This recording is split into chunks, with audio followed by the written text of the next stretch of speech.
ఆ రోజులలో మీరు శివాజీ మహారాజు యొక్క చరిత్ర చదివితే తెలుస్తుంది. హడిలిపోయారు మంత్రులు, సేనానులు. ఇదేమిటి ఇంత ప్రౌఢమైన వయస్సులో ఇంత యుద్ధ సమయంలో అకస్మాత్తుగా వెళ్ళి ధ్యానంలో కూర్చుంటున్నాడు, అసలు బయటికి రావట్లేదని. భ్రమరాంబ అమ్మవారిని ధ్యానం చేస్తూ కూర్చున్నాడు శివాజీ మహారాజ్. కూర్చుంటే భ్రమరాంబ అమ్మవారు ప్రత్యక్షమై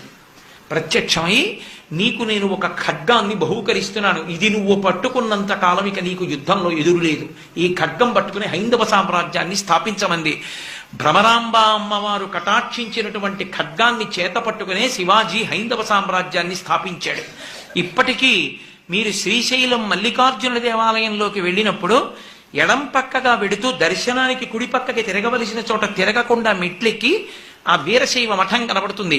ఆ మఠం మెట్ల మీద నిలబడి చూస్తే మీకు ఎన్ని చమత్కారాలు కనపడతాయో. పెద్ద వృక్షం, ఆ వృక్షం మధ్యలో గింజబడి అందులోంచి పెద్ద మామిడి వృక్షం,